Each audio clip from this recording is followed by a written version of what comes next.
저희 종묘는 마리당 가격입니다. 그래서 한 마리당 10원이죠. 네. 보통 몇 마리 정도가 한 번에 출하돼요? 100만 마리에서 적게는 50만 마리, 또 많게는 400만 마리 이렇게 판매가 되죠. 연 매출이 얼마나 됩니까? 20억에서 30억 정도 됩니다. 작은 비용으로 기여를 하려고 하는 분들한테 조언을 좀 해줄 수 있을까요? 둘 중에 하나가 있는데 실내 양식으로 하시게 되면 1000평의 땅을 사면 거기서 시설을 짓고 정말 최악으로 생각을 해도 연에 순수익으로 한 1억 정도를 벌 수 있지 않을까. 반갑습니다. 예, 안녕하세요. 지금 뭐하고 계셨어요? 새우 교배를 하려고 준비하고 있었습니다. 자기소개 좀 먼저 부탁드리겠습니다. 전남 무안에서 흰다리 새우 종묘를 하고 있습니다. 이름은 황기성입니다. 올해 85년생 40살입니다. 경력은 한 15년 정도 되고요. 흰다리 새우 종묘를 판매해서 양식 어가한테 공급하는 역할을 하고 있습니다. 어떤 새우를 키우시는 거예요? 어미를 하와이에서 수입을 해옵니다. 친환경적으로 태평양 연근해에 잡은 어미를 하와이에서 길러주면 저희가 이제 수입을 해서 국가에서 검사를 하죠. 그래서 이제 무병으로 해서 건강한 치어를 만들어서 양식 어가한테 공급을 하고 있습니다. 양식업 하시는 분들한테 치어를 공급하시는 업을 하시는 거예요? 네, 저희 주업은 건강한 치어를 공급하는 것이고 저희도 저희 종자가 어떤지를 확인을 해야 되기 때문에 저희가 한 작게 한 500평, 800평 두 개 둔봉을 파서 양식도 하고는 있습니다. 지금 규모가 얼마나 되나요? 종묘장 규모는 한 3000평 정도 되고요. 양식장이라든지 이제 저수지 이런 거 치면 총 저희는 5000평 정도 됩니다. 초기에 그러면 비용 얼마 들었는지 대략 콘크리트로 올리다 보니까 처음 지을 때 40억 정도. 어마어마한 비용이네요. 일반 어미실처럼 PP수조로 심으면 다행인데 종묘장은 저희 치역하는 100칸이 넘게 있습니다. 그런데 그걸 다 콘크리트로 짓다 보니까 집안도 약하면 안 되니까 그러다 보니까 비용이 좀 많이 들었습니다. 대표님은 원래 무안 분이신가요? 아니요, 저는 원래 울산에서 태어났고 26살 때까지 이제 울산에서 지내다가 가업을 이어받기 위해서 넘어왔죠. 저희 아버지가 1세대고 제가 2세대가 되죠. 아버지 업장에서 일을 배우는데 너무 부족한 게 많더라고요. 그래서 다시 대학을 가자. 무슨 과를 가셨어요? 수산양식학과 나왔습니다. 지역을 울산에서 이렇게 먼 무안으로 오신 이유가 있습니까?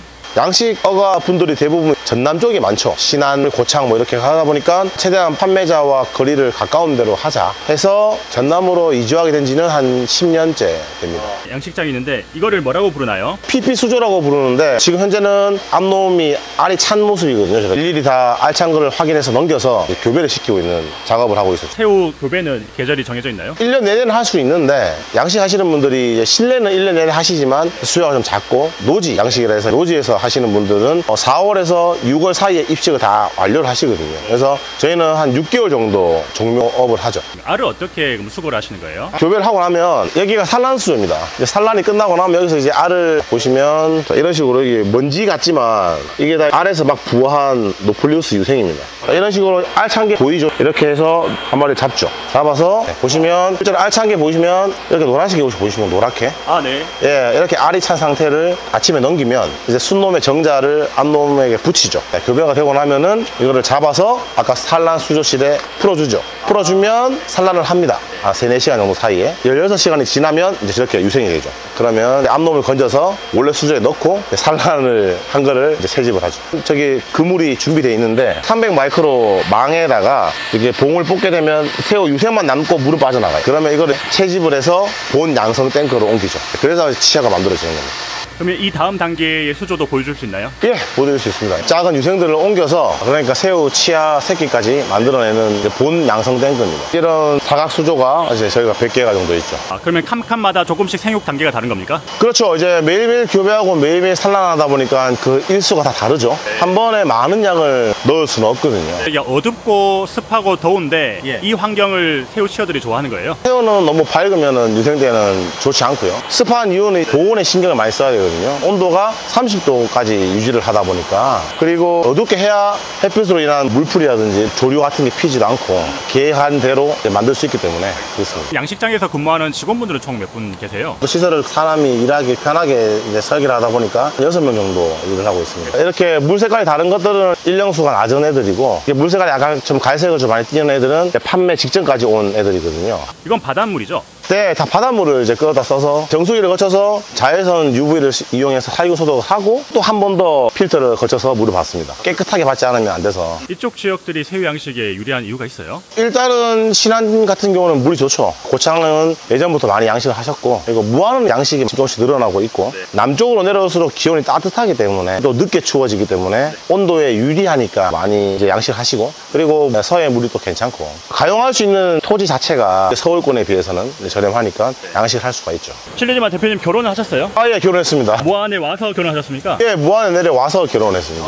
사시기에는 무안 지역이 어떤 것 같아요? 저는 개인적으로 좋아요. 왜냐하면 목포나 광주도 별로 멀지 않고 그 중간 지점이 있다 보니까 도시에 잠깐 다녀오는데 크게 큰 어려움이 없어서 저는 무안 지역이 괜찮습니다. 거주도 무안에서 하고 계십니까? 현장도 여기 있고 집도 여기 지어서 있습니다. 대표님 지금 하시는 일은 뭐예요? 이제 새우를 판매하기 전에 수시로 먹이를 잘 먹고 있는가, 새우 양이라든지 건강 상태는 어떤가 확인하는 작업을 하고 있습니다.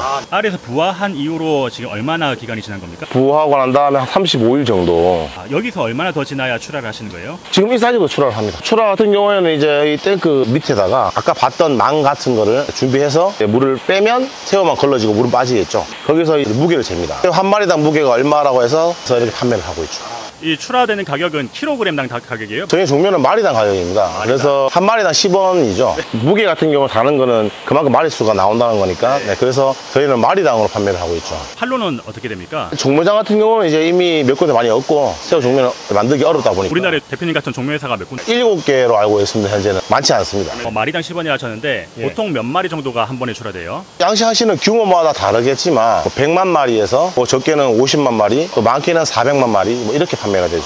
대동수산의 연 매출이 얼마나 됩니까? 저희 같은 경우에는 20억에서 30억 정도 됩니다. 제일 많이 들어가는 고정 비용은 어떤 거예요? 아무래도 전기세랑 먹이, 미생물, 그리고 사료가 많이 들어가죠. 이 작은 치어들은 먹이를 어떤 걸 먹습니까? 어렸을 때는 이제 식물성 플랑크톤을 먹고 미생물, 좀 커지면 동물성 플랑크톤, 그리고 마지막으로 이제 한국 사료가 들어가죠. 대표님 지금 주시는 게 뭐예요? 타임마다 다르거든요. 미생물을 뿌릴 때가 있고 한국 사료를 제가 배합을 해서 뿌리고 있습니다. 그러면 사료값만 해도 한 달에 들어가는 금액이? 한 달로 치면은 한국 사료 자체는 그렇게 많이 들지 않는데 플랑크톤들이 많이 들죠. 최소 8천만 원 들어가죠. 치어를 건강하게 키우기 위해서 대표님만의 노하우가 있습니까? 일단 친환경적인 미생물을 많이 사용을 합니다. 환경이 좋아야 새우가 잘 크기 때문에, 그리고 건강한 치어 생산해야만이 양식장에 넘어가서도 잘 클 수 있거든요. 바닷물도 최대한 4중 구조로 해서 깨끗하게. 이 수산에도 인증이 있나요? 네, 있습니다. 우리 치어가 병이 있는지 없는지 새우 출하하기 전에 목포 수산과 질병관리과에서 나와서 새우를 채취해 가죠. 그래서 검사가 해서 질병이 없다고 확인이 되면 판매를 하죠. 대표님 생각하시기에 기어만의 매력이 뭘까요?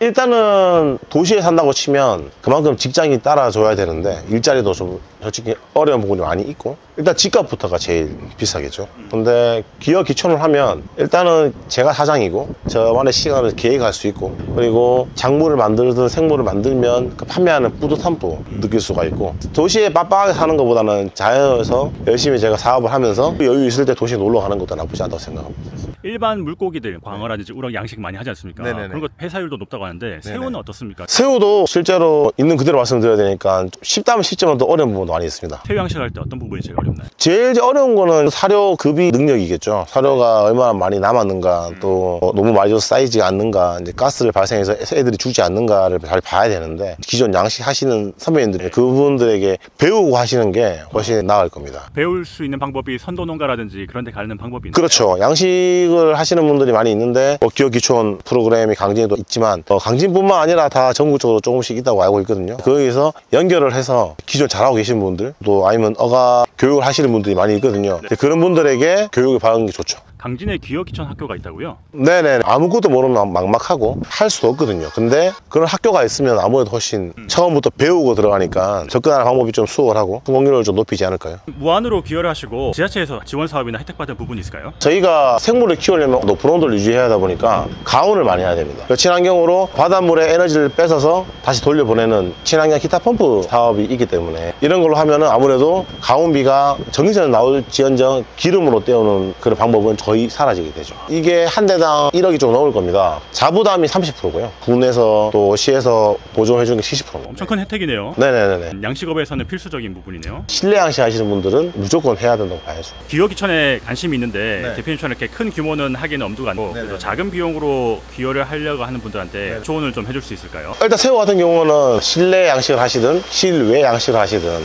둘 중에 하나가 있는데, 실내 양식으로 하시게 되면 1000평의 땅을 사면 거기서 시설을 짓고 새우를 키운다고 하시면 한 6개월 정도 새우를 기르게 됩니다. 네. 나머지 6개월은 휴식을 취할 수 있겠죠. 그러면 1000평을 기준 정말 최악으로 생각을 해도 연에 순수익으로 한 1억 정도를 벌 수 있지 않을까. 노지 양식하게 되면은 아무래도 임대를 해야겠죠. 땅 사기는 어렵다 보니까 네. 임대가 잘 되어 있습니다. 그럼 오히려 실내 양식장보다 더 저렴하게 초반에 시작할 수도 있고, 그래서 잘 키운다면 그 평수에 따라 다르지만 순수익이 1억에서 8천 정도는 가져갈 수 있지 않나. 땅은 임차를 한다 치고 그 자기 투자금 얼마나 들어가나요? 네, 실내 양식은 최소한으로 구세를 갖춰서 짓는다면 그래도 한 1억에서 한 2억 정도 들지 않을까요? 혹시 그런 분들이 지원받을 수 있는 정책 자금이 있나요? 수산적으로에 있는 걸로 알고 있습니다. 일단 수산업에 대한 교육을 이수하면 그래도 저금리로 한 3억 정도 가까이는 대출을 받을 수 있고, 아니면 어민후계자 신청하시면 3억 정도는 금리가 낮은 대출을 받을 수가 있죠. 대표님 앞으로 목표나 계획 있으십니까? 좀 더 믿음이 가고 신뢰를 갈 수 있는 시설 생산하고, 그리고 가게도 하고 있다 보니까 저희가 판매한 양식장에서 나온 거를 제가 다시 또 사와서 건강한 새우를 소비자에게 판매하는 그런 사업을 더 확고하게 자리를 잡고 가고 있습니다. 대표님 끝으로 하시고 싶은 말씀이 있을까요? 개인적으로 소비자분들에게 말씀을 드리고 싶은데, 너무 새우 큰 거에 대해서 욕심을 안 부렸으면 좋겠습니다. 양식 어민들의 힘듦이 제일 큽니다. 왜냐하면 전부 다 큰 것만 키우고 큰 것만 하면은 결국은 국내 양식 새우 하시는 분들을 도태시키는 것밖에 안 되거든요. 그리고 양식 어가가 없으면은 소비자분들도 결국은 나중에는 모두 수입 새우로 대체할 수밖에 없기 때문에, 그러니까 너무 큰 새우를 찾지 마시고 평균 사이즈 40미부터 조금 드시고 요리도 많이 하시면 그게 양식 어가를 살릴 수 있는 길이 아닐까 싶습니다. 알겠습니다. 인터뷰 해주셔서 고맙습니다. 네, 감사합니다. 네.